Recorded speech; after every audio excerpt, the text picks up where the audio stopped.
میری گفتگو کا موضوع ہے حق چار یار۔ یہ موضوع ہمارے عقائد کے لحاظ سے بڑا اہم موضوع ہے۔ میری دعا ہے رب ذوالجلال ہمیں حق چار یار کا مفہوم اور معنی سمجھ کر اس عقیدے کو اپنانے اور قیامت تک اس عقیدے پر قائم رہنے کی توفیق عطا فرمائے۔ رسول اللہ صلی اللہ تعالیٰ علیہ وسلم کا دین جن مقدس شخصیات کی وجہ سے ہم تک پہنچا ہے وہ جماعت صحابہ ہے، اور جماعت صحابہ میں بھی جن نفوس نے دین پہنچانے میں سب سے اہم کردار ادا کیا وہ رسول اللہ صلی اللہ تعالیٰ علیہ وسلم کے خلفائے راشدین ہیں، کہ جنہوں نے رسول اللہ صلی اللہ تعالیٰ علیہ وسلم کی نیابت اور آپ کی خلافت کا حق ادا کیا اور دین کا پیغام دنیا کے دور دراز علاقوں تک پہنچایا۔ رسول اللہ صلی اللہ تعالیٰ علیہ وسلم کہ خلفائے راشدین ان کا اس امت پر بہت بڑا احسان ہے، لہٰذا امت پر لازم ہے کہ دین سے برکات حاصل کرنے کے لیے جن کے ذریعے دین ہم تک پہنچا ہے ان کا ذکر کریں اور انہیں خراج تحسین پیش کرنا اس امت کے لیے ضروری ہے۔ حق چار یار کا معنی مفہوم کیا ہے؟ حضرت سیدنا صدیق اکبر رضی اللہ تعالی عنہ، حضرت سیدنا فاروق اعظم رضی اللہ تعالی عنہ اور حضرت سیدنا عثمان غنی رضی اللہ تعالی عنہ اور حضرت مولا علی رضی اللہ تعالی عنہ، ان نفوس کا اس ترتیب کے ساتھ ان کو ماننا اور اس ترتیب کے ساتھ ان کا ذکر کرنا اور ان کی خلافت کو تسلیم کرنا، اسے حق چار یار سے تعبیر کیا جاتا ہے۔ چار کا جو لفظ ہے یہ رسول اللہ صلی اللہ تعالیٰ علیہ وسلم کے متعدد فرامین کے اندر اس کا ذکر آیا، اور متعدد احادیث ایسی ہیں جہاں رسول اللہ صلی اللہ تعالیٰ علیہ وسلم نے اپنے چاروں خلفاء کا ذکر کیا، اور ذکر کرتے ہوئے اسی ترتیب کے لحاظ سے ان چاروں کا ذکر کیا جو ترتیب آج ہمیں مسند خلافت پر نظر آتی ہے۔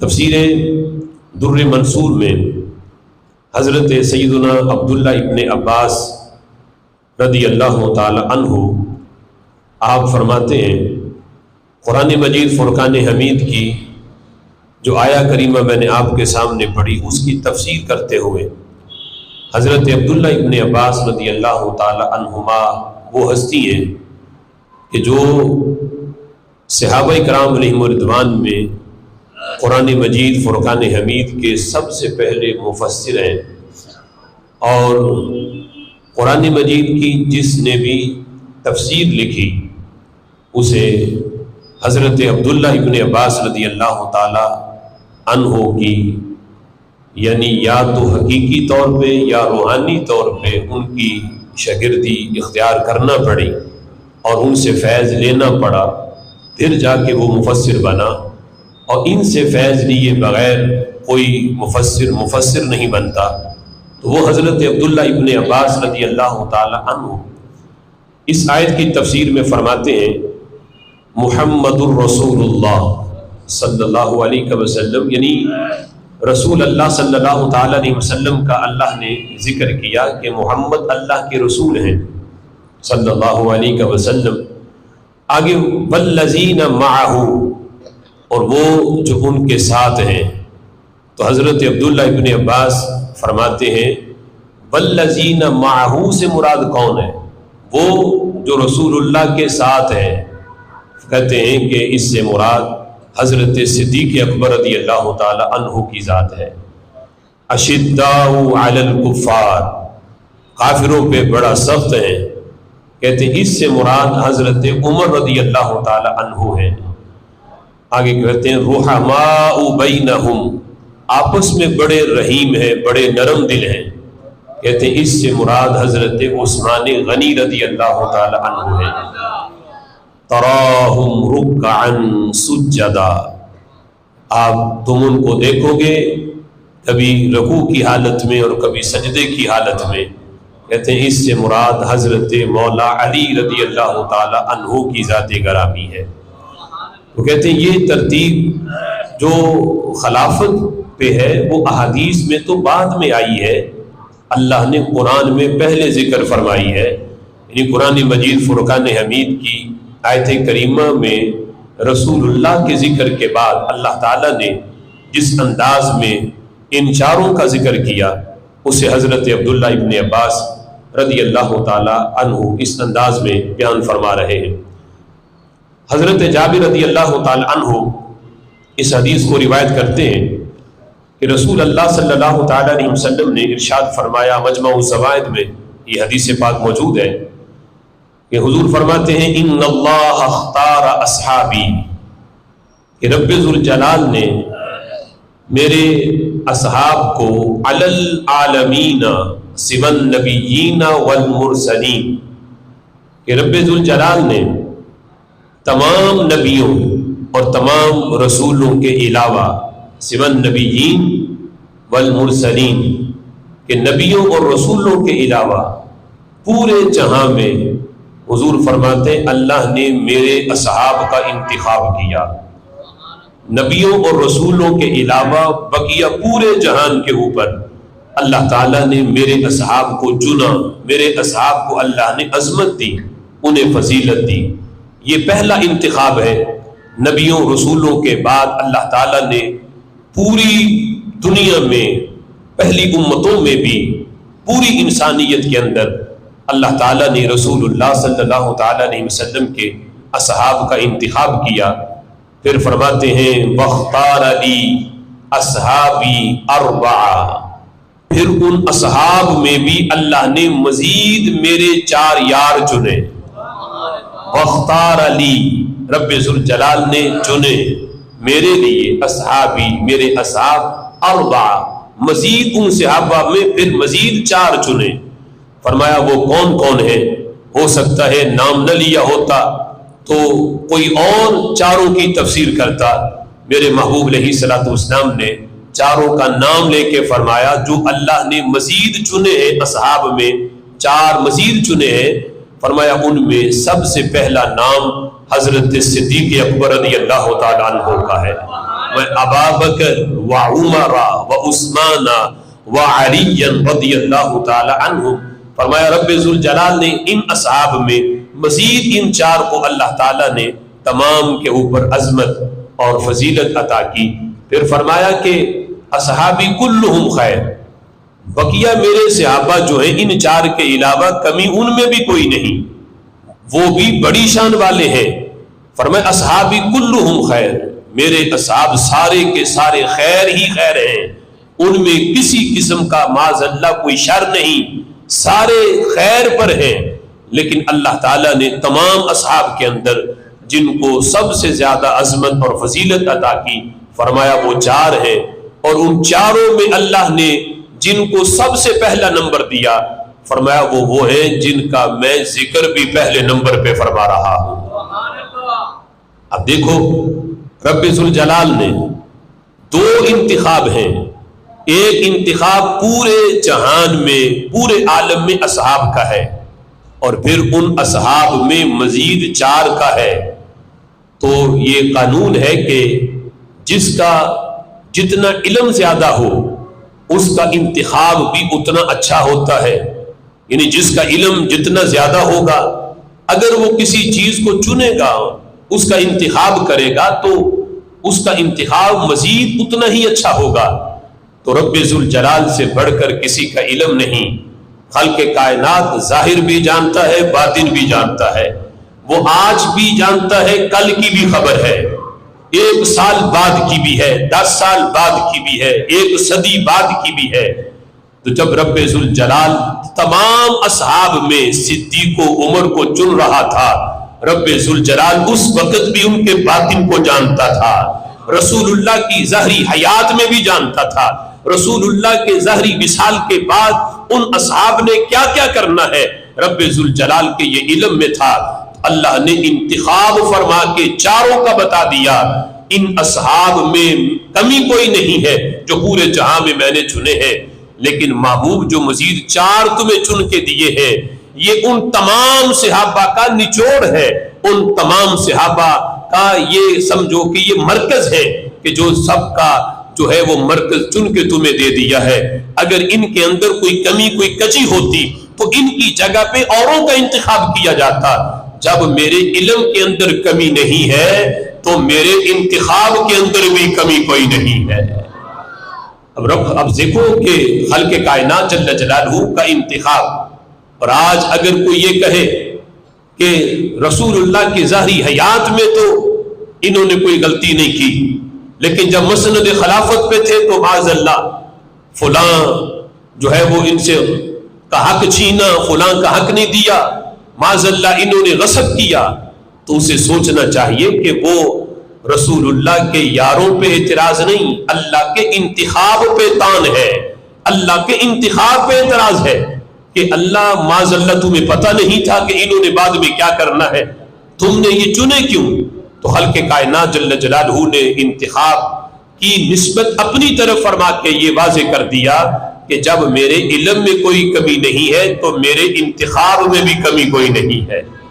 دوسرے مقام پر رسول اللہ صلی اللہ تعالی علیہ وسلم ارشاد فرماتے ہیں، اور اسے حضرت عبداللہ ابن عباس رضی اللہ تعالی عنہ روایت کرتے ہیں کہ میرے آقا نے فرمایا خیر الاصحاب 4، تمام اصحاب کے اندر جو بہتر ہیں وہ 4 ہیں۔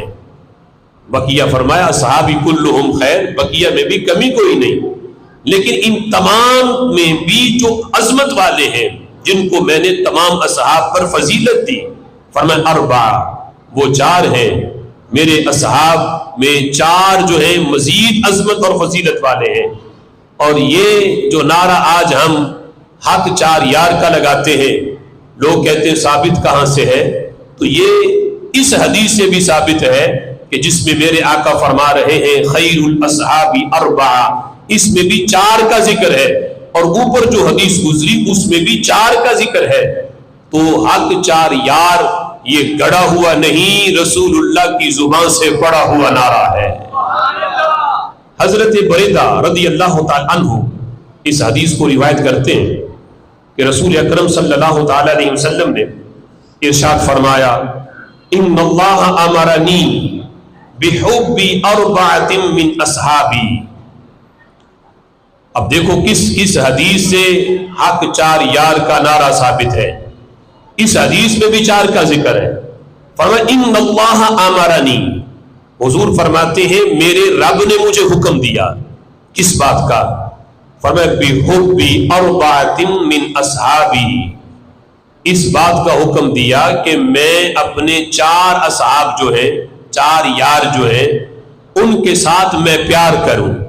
ان سے پیار کرنے کا آرڈر اور حکم مجھے میرے رب نے دیا، اللہ کا یہ آرڈر ہے، حکم ہے کہ محبوب ابو بکر سے بھی پیار کرو، رب ذوالجلال کا حکم ہے عمر سے بھی پیار کرو، حضرت عثمان اور حضرت مولا علی رضی اللہ تعالی عنہ سے بھی پیار کرو۔ فرمایا یہ حکم مجھے میرے رب نے دیا، اگرچہ دیگر بقیہ اصحاب سے بھی پیار ہے، لیکن ان کے ساتھ خاص حکم رب ذوالجلال کی طرف سے ہے کہ رب ذوالجلال نے فرمایا کہ اپنے اصحاب میں سے 4 سے خصوصی طور پر ان سے پیار کرو۔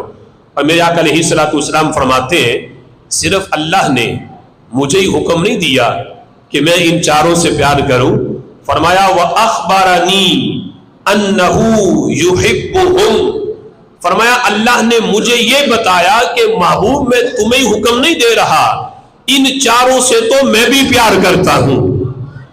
أَنَّهُ يُحِبُّهُمْ، اللہ نے مجھے یہ بتایا کہ محبوب آپ بھی ان سے پیار کرو، اور یہ چار وہ عظیم ہستیاں ہیں کہ میں بھی ان سے پیار کرتا ہوں. اور فرمایا جس وقت حضرت بریدہ کہتے ہیں نبی پاک علیہ الصلوۃ والسلام نے یہ حدیث بیان کی تو کہتے ہیں ہم نے کہا من ہم محبوب، یہ چار جن کا آپ ذکر کر رہے ہیں کہ رب ذوالجلال نے حکم دیا کہ اپنے اصحاب میں چار سے پیار کرنا ہے، تو وہ چار کون کون سے ہیں؟ یعنی ابھی ان کی تفسیر نہیں آئی کہ وہ چار کون سے تھے، ابھی یہ مبہم تھا کہ چاروں سے پیار کرنا ہے، لیکن وہ چار کون سے ہیں؟ تو صحابہ نے پوچھ لیا من ہم یا رسول اللہ صلی اللہ علیہ وسلم، بتائیں وہ چار کون سے ہیں. اور آگے صحابہ اپنا جو شوق ہے اس کا بھی اظہار کرتے ہیں. صحابہ کہتے ہیں محبوب ہم میں سے ہر بندہ چاہتا ہے کہ اس کا شمار بھی ان چاروں میں ہو. تو محبوب بتاؤ نا، اتنا بڑا پروٹوکول کہ اللہ نے آپ کو آرڈر کیا کہ ان سے پیار کرنا ہے، اور اللہ نے یہ بیان بھی کیا کہ وہ رب ہو کہ ان سے پیار کرتا ہے، تو محبوب بتاؤ نا وہ چار کون سے ہیں؟ تو میرے آقا علیہ الصلوۃ والسلام فرمانے لگے الا ان علی منہم، سن لو حضرت مولا علی رضی اللہ تعالی عنہ ان چار میں سے ہیں. یعنی یہ رسول اللہ صلی اللہ تعالی علیہ وسلم کے جواب کا انداز ہے کہ کسی موقع پہ جواب کسی انداز میں دیا، کسی موقع پہ کسی انداز میں دیا.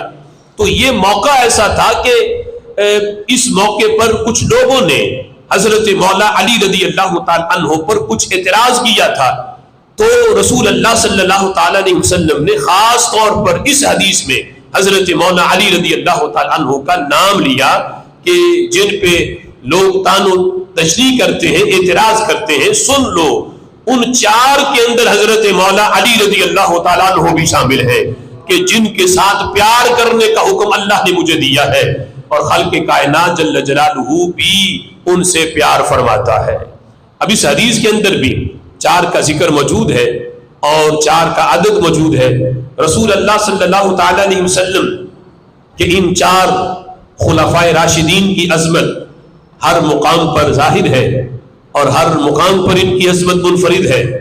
یہاں تک کہ میدان محشر کے اندر جب بڑے بڑے بادشاہوں کے جو وزیر ہیں ان کے پروٹوکول ختم ہو چکے ہوں گے، بلکہ بادشاہوں کی کوئی حیثیت نہیں ہوگی میدان محشر میں، اس وقت بھی رسول اللہ صلی اللہ تعالی علیہ وسلم کے یہ وزیر، یہ غلام میدان محشر میں بھی اللہ انہیں خاص قسم کا پروٹوکول عطا فرمائے گا، اور میدان محشر میں بھی ان کی حیثیت جداگانہ ہوگی. اور میدان محشر میں جہاں رسول اللہ کی عظمت کا جھنڈا لہرا رہا ہوگا، وہاں خلفائے راشدین کی عظمت کا جھنڈا بھی لہرا رہا ہوگا.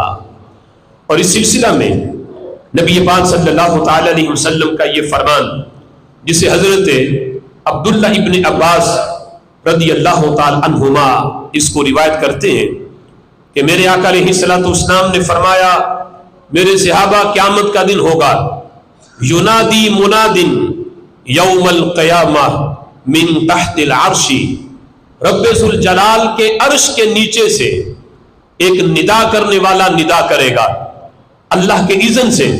وہ میدان محشر میں ندا کرے گا. ندا کیا ہوگی؟ وہ کہے گا این اصحاب محمد صلی اللہ علیہ وسلم، رسول اللہ صلی اللہ تعالی علیہ وسلم کے اصحاب کہاں ہیں؟ وہ ذرا جدا ہو جائیں یا وہ ذرا آگے آ جائیں جو نبی پاک علیہ الصلوۃ والسلام کے اصحاب ہیں. ابھی بقیہ تمام نبیوں کی امتیں وہ اپنی جگہ پہ ہے، یعنی حضرت آدم علیہ السلام پہلے ہیں، حضرت ابراہیم پہلے ہیں، حضرت موسیٰ اور عیسیٰ علیہ السلام وہ پہلے ہیں، لیکن ان کی امتوں کو کے بارے میں کوئی اعلان نہیں ہے. جو آئے سب سے آخر میں ہے، جو خاتم النبیین ہے، لیکن میدان محشر میں اللہ انہیں پہلا نمبر عطا فرمائے گا. سب سے پہلے اعلان رسول اللہ کی امت کا ہوگا، ان کے اصحاب کا ہوگا. این اصحاب محمد، نبی پاک علیہ الصلوۃ والسلام کے اصحاب کہاں ہیں؟ اب دیکھو جس وقت یہ اعلان ہوگا تو رسول اللہ کے اصحاب جو ہیں وہ الگ ہوں گے، لیکن ان تمام اصحاب میں جن کو سب سے زیادہ پروٹوکول ملے گا وہ کون ہے؟ تو میرے آقا فرماتے ہیں فیؤتی بأبی بکر وعمر وعثمان وعلی رضی اللہ تعالی عنہم، کہتے ہیں حضرت صدیق اکبر کو لایا جائے گا، حضرت عمر کو لایا جائے گا، حضرت عثمان غنی اور حضرت مولا علی رضی اللہ تعالی عنہ ان کو آگے لایا جائے گا۔ اور قیامت کا منظر بیان کرتے ہوئے یہاں رسول اللہ صلی اللہ تعالی علیہ وسلم نے وہی ترتیب بیان کی۔ یہ نہیں فرمایا کہ حضرت مولا علی کو یا حضرت عثمان غنی کو کہ ادھر سے ترتیب شروع کی ہو، یعنی قیامت کا منظر بیان کرتے ہوئے بھی ترتیب وہی رکھی جو ترتیب آج ہمیں مسند خلافت پہ نظر آتی ہے۔ کہتے ہیں جس وقت حضرت صدیق اکبر رضی اللہ تعالی عنہ یہ چاروں خلفائے راشدین آگے آ جائیں گے تو فیقال لأبی بکر، تو حضرت صدیق اکبر رضی اللہ تعالی عنہ سے یہ کہا جائے گا میدان محشر میں چاروں خلفاء کے جو جو عہدے ہیں کہ انہوں نے کرنا کیا کیا ہے، رب ذوالجلال حساب و کتاب شروع ہونے سے پہلے میدان محشر میں چاروں خلفاء کو اللہ عہدے بانٹے گا کہ کس کا کون سا عہدہ ہے، کس نے کس عہدے پر فائز ہونا ہے۔ ابھی حساب و کتاب نہیں ہوا، ابھی نامہ اعمال تولنے کا سلسلہ شروع نہیں ہوا، چاروں خلفاء کے جو عہدے ہیں وہ تقسیم ہوں گے۔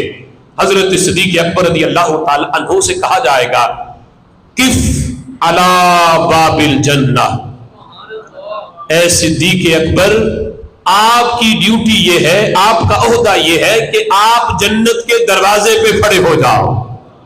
قف علی باب الجنہ، جنت کے دروازے پہ کھڑے ہو جاؤ۔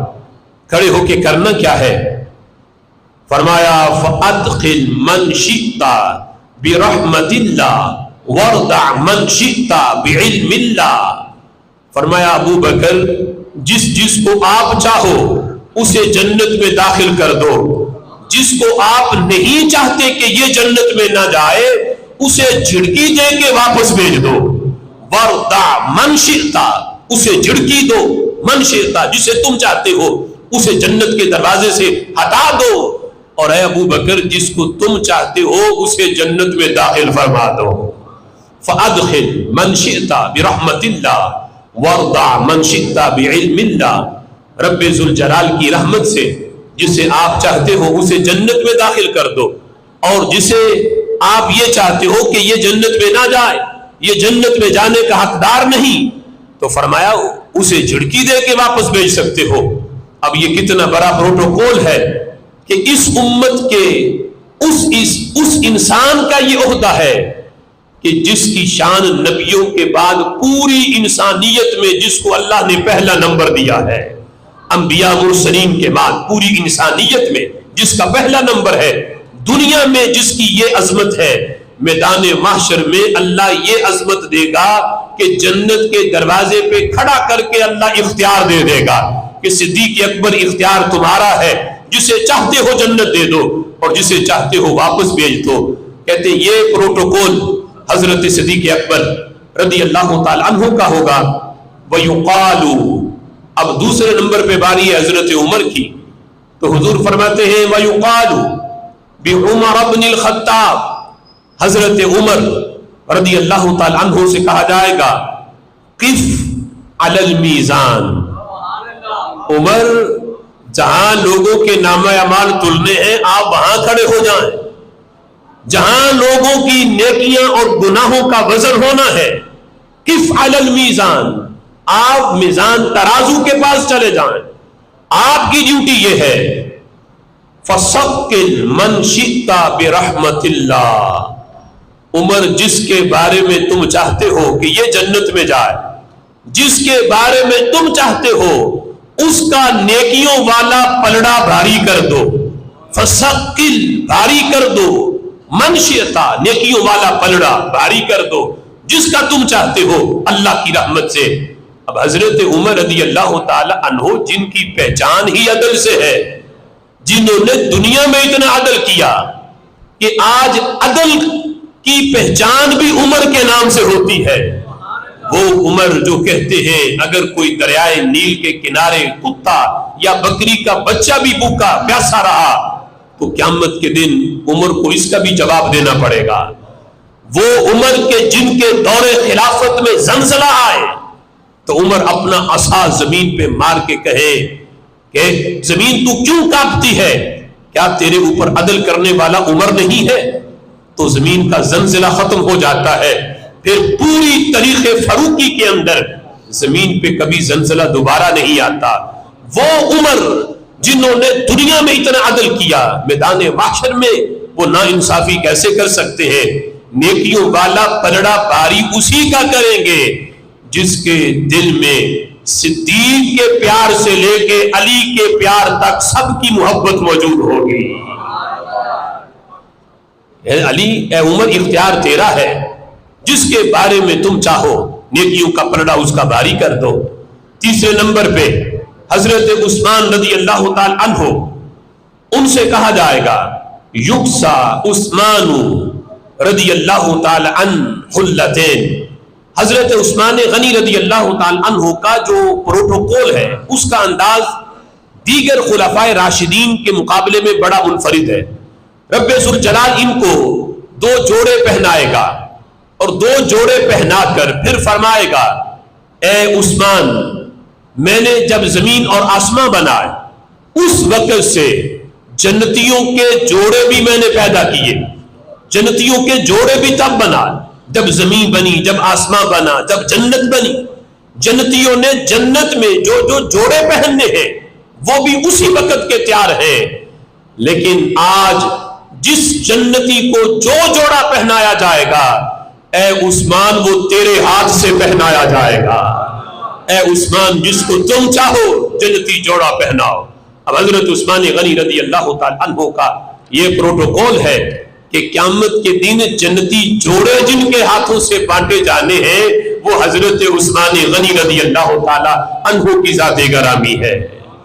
اور چوتھے نمبر پر حضرت مولا علی رضی اللہ تعالی عنہ، یعطا علی عصا اوسج من الشجرۃ التي غرسها اللہ بیدہ فی الجنہ. حضرت مولا علی رضی اللہ تعالی عنہ کی ڈیوٹی بڑی سخت ہے. حضرت علی رضی اللہ تعالی، کیونکہ دنیا میں شیر خدا ہیں، بہادری کے جوہر دکھائے.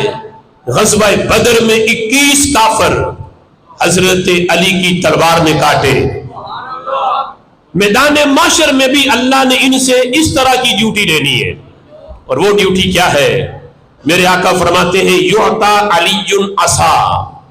رب ذوالجلال حضرت مولا علی کو عصا دے گا، ایک ڈنڈا عصا پکڑائے گا. اور جو عصا پکڑائے گا وہ بھی عام نہیں. میرے آقا فرماتے اوسج من الشجرۃ التي غرسها اللہ بیدہ فی الجنہ. فرمایا وہ عصا اس مقدس درخت کا ہے جس کو اللہ نے اپنے دستے قدرت کے ساتھ جنت میں لگایا ہے. اپنے دستے قدرت کے ساتھ جس درخت کو اللہ نے خود جنت میں لگایا ہے اس درخت کا عصا حضرت مولا علی رضی اللہ تعالی عنہ کو پکڑایا جائے گا. اب سوچو کہ ہاتھ مولا علی کا ہے اور عصا بھی عام نہیں. عصا وہ ہے کہ جو اللہ نے اپنے دستے قدرت سے جس کا بیج بویا اور وہ درخت بنا، اور اس درخت کا بنا ہوا عصا اس میں پاور پھر کتنی ہوگی. اور جس کے ہاتھ میں ہے جب وہ عصا اس ہاتھ میں آ کے چلے گا تو پھر انداز کیا ہوگا، اور چلنا کن پہ ہے. اب یہ بھی سنو، میرے آقا فرماتے ہیں یہ عصا حضرت مولا علی کو پکڑا کے وَيُقَالُ کہا جائے گا زِدِ النَّاسَ عَنِ الْحَوْضِ. اے علی، جس کو تم چاہتے ہو کہ یہ حوض کوثر کے قریب نہ آئے تو یہ ڈنڈا چلا کے اسے دور بھگانا ہے. علی، جس کے بارے میں تم چاہتے ہو کہ یہ حوض کوثر سے پانی نہ پیے، اسے حوض کوثر کا جام نہ پلے، تو علی ڈنڈا تمہیں دے دیا ہے. جس کو چاہو حوض پلا دو، پانی پلا دو حوض کوثر کا. اور جسے تم پلانا نہیں چاہتے، علی یہ ڈنڈا مار کے اسے تم یہاں سے بھگا سکتے ہو۔ اب کتنی اہم ڈیوٹی ہے، اور یہ پروٹوکول خاص، فرشتوں کی ڈیوٹی وہ الگ ہے، لیکن یہ خاص ڈیوٹی رب ذوالجلال ان خلفائے راشدین کو میدان محشر میں عطا فرمائے گا۔ اب یہاں پہ غور کریں، وہ لوگ، اور یہ حدیث پاک صرف سنی مزاج ہی سن سکتا ہے اور سنی مزاج ہی بیان کر سکتا ہے، اور وہ لوگ ایک تو وہ ہیں روافض، ان سے تو ویسے ہی صدیق و عمر کی شان ہضم نہیں ہوتی، ان کا تو کھاتا ویسے ہی صاف ہے، اور دوسرا وہ خوارج کا طبقہ کہ جنہوں نے معاذ اللہ نبی پاک علیہ الصلوۃ والسلام کا میدان معاشر میں انداز یہ بیان کیا ہوا ہے کہ معاذ اللہ کوئی پروٹوکول نہیں ہوگا، وہ کچھ کر نہیں سکیں گے، وہ کسی کو بخشوا نہیں سکیں گے، انہیں تو معاذ اللہ اپنی پڑی ہوگی، وہ بھی یہ حدیث ان سے بھی ہضم نہیں ہوگی۔ یہ سنی کا مزاج ہے جو سینہ کھول کے خلفائے راشدین کی عظمت بھی مانتا ہے، شان رسالت بھی مانتا ہے۔ ذرا غور تو کرو، جن کے وزیروں کا اتنا پروٹوکول ہے کہ جسے چاہے جنت دے، جسے چاہے حوض کوثر کے جام پلائیں، جس کا چاہے نیکیوں کا پلڑا بھاری کر دیں، جسے چاہے جنتی جوڑے پہنائیں، جن کے وزیروں کی یہ شان ہے، اس نبی کی عظمت کا اندازہ کون لگا سکتا ہے؟ جن کے غلاموں کو اللہ نے اتنی شان دی ہے، اس امام الانبیاء کی عظمت کا اندازہ پھر کون لگائے گا؟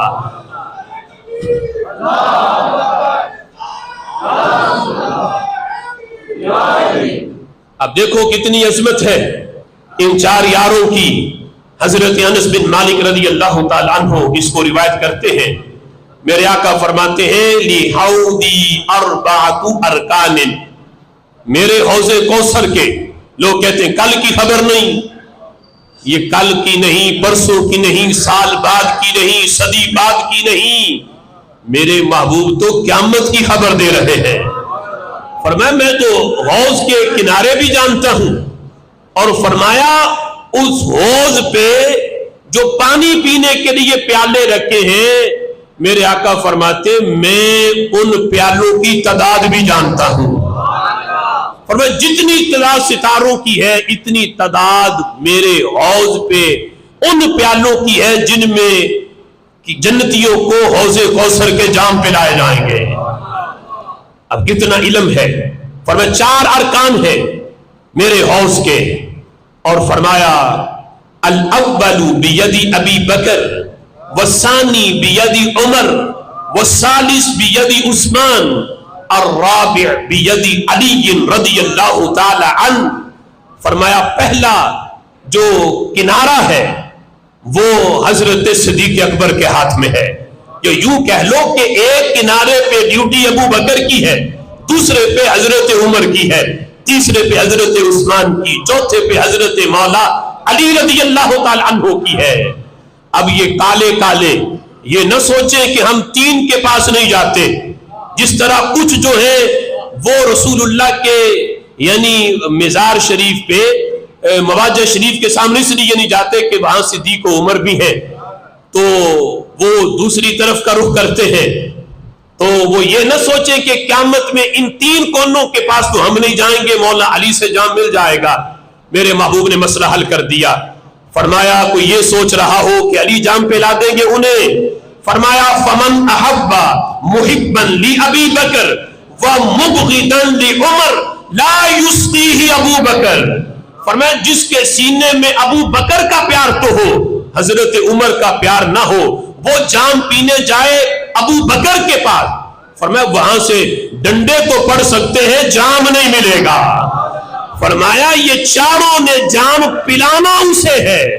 اب کوئی آ جائے حضرت مولا علی کے پاس تو حضرت علی تو پورا آپریشن کریں گے، چیک کریں گے کہ تینوں کی محبت سینے میں موجود ہے کہ نہیں۔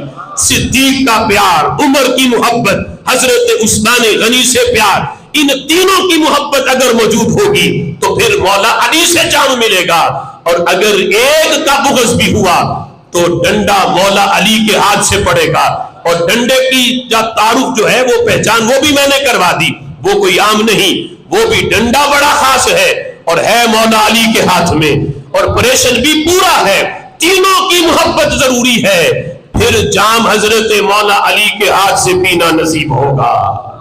فرمایا 4 ارکان ہیں اور چاروں پہ ڈیوٹی میرے خلفائے راشدین کی ہے۔ اب دیکھو نبی پاک علیہ الصلوۃ والسلام نے 4 ارکان کا ذکر کر کے پھر 4 خلفاء کا ذکر کر کے یہ بتایا کہ ایسا نہیں کہ ایک کی محبت بندے کو کافی ہو جائے اور بقیہ کا بغض ہو تو کام چل جائے گا۔ فرمایا نہیں، رب ذوالجلال اس دن علم بھی اتنا دے گا چاروں کو کہ اگر کوئی چھپ کے بھی کسی اس کے پاس کوئی جام پینے آئے کسی کا بغض سینے میں رکھ کے تو یہ پہچانیں گے کہ ہمارا تو نام لیتا تھا لیکن صدیق اکبر کا بغض تھا۔ حضرت صدیق اکبر پہچانیں گے ہمارا تو نام لیتا تھا لیکن اس کے سینے میں بغض مولا علی تھا۔ حوض کوثر کے جام اسے ہی ملیں گے جو صدیق سے بھی پیار کرتا ہو، مولا علی سے بھی پیار کرتا ہو اور حق 4 یار کا نعرہ بھی تسلیم کرتا ہو۔ اب دیکھو رسول اللہ صلی اللہ تعالی علیہ وسلم کے خلفائے راشدین کی یہ جو ترتیب ہے، اس ترتیب میں ایک حدیث بھی کوئی ایسی نہیں دکھا سکتا جس میں میرے آقا علیہ الصلوۃ والسلام نے چاروں کا نام لیا ہو اور ترتیب حضرت مولا علی سے شروع کی ہو، یعنی پہلے حضرت علی کا نام ہو، پھر حضرت عثمان کا ہو، پھر حضرت عمر کا ہو اور آخر میں حضرت صدیق اکبر کا لیا ہو، یا کسی اور لحاظ سے ترتیب ہو۔ کوئی ایسی حدیث نہیں۔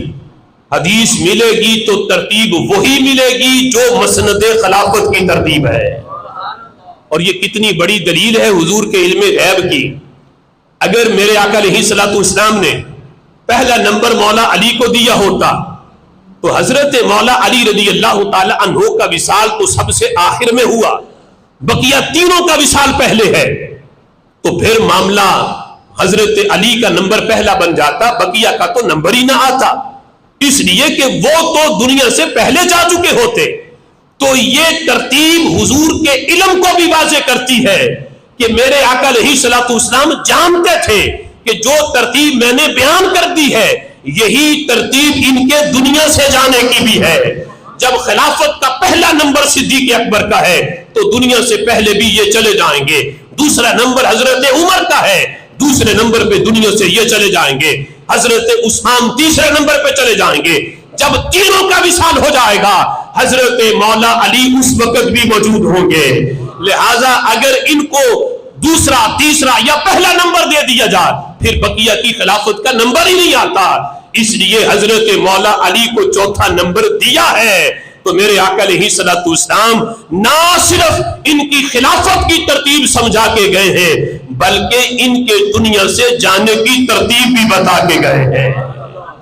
رسول اللہ صلی اللہ تعالی علیہ وسلم کا علم شریف آج اگر حضرت مولا علی رضی اللہ تعالی عنہ کا ہم یہ بیان کرتے ہیں کہ آپ کا یہ چوتھا نمبر ہے تو یہ حضرت مولا علی رضی اللہ تعالی عنہ کی شان ہے۔ اور اگر کوئی معاذ اللہ یہ کہے کہ وہ خلیفہ بلا فضل ہے، ان کا پہلا نمبر ہے، تو یہ حضرت مولا علی رضی اللہ تعالی عنہ پہ بہتان ہے۔ یہ ان کی شان بیان کرنا نہیں، ان پہ بہتان لگانا ہے۔ اور حضرت مولا علی رضی اللہ تعالی عنہ نے خود بیان کیا، کہتے ہیں من لم یقل انی رابع الخلفاء فعلیہ لعنت اللہ، فعلیہ لعنت اللہ۔ فرمایا جو بندہ میرا چوتھا نمبر نہیں مانتا خلفاء میں، میرا چوتھا نمبر نہیں مانتا خلفاء میں، فرمایا میں اسے سینے سے نہیں لگاتا یہ کہے کہ علی کا پہلا نمبر ہے، فرمایا جو میرا چوتھا نمبر نہ مانے فعلیہ لعنت اللہ، اس پہ اللہ کی لعنت ہو۔ یہ آخری حد ہے، یعنی اگر کسی سے بیزاری اور نفرت کا اظہار کرنا ہو تو اس کی سب سے آخری حد یہ ہے کہ یہ کہا جائے کہ اس پہ لعنت ہو، اس پہ پھٹکار ہو۔ تو حضرت مولا علی رضی اللہ تعالیٰ عنہ کہتے ہیں کہ جو میرا چوتھا نمبر نہ مانے فعلیہ لعنت اللہ، اس پہ اللہ کی لعنت ہے، اور وہ لعنتوں کے مستحق دنیا میں بھی ہیں، قبر میں بھی ہیں اور حشر میں بھی ہوں گے۔ اور اس کی پہچان یہ نہیں کہ کوئی پہچان کر نہ سکے، چہرے بتا دیتے ہیں کس پہ رحمتوں کا نزول ہے کس پہ لعنتوں کا نزول ہے، چہرے پہچان کروا دیتے ہیں۔ اور جو حضرت مولا علی کا چوتھا نمبر مانے حق چار یار مانے، ہر صحابی نبی جنتی جنتی مانے، چہرے ہی بتا دیتے ہیں کہ یہ وہ چہرہ ہے جن پہ ہر وقت اللہ کی رحمتوں کا نزول ہو رہا ہے۔ اللہ تعالی ہمیں اس عقیدے کو اپنانے اور قیامت تک اس عقیدے پر قائم رہنے کی توفیق عطا فرمائے۔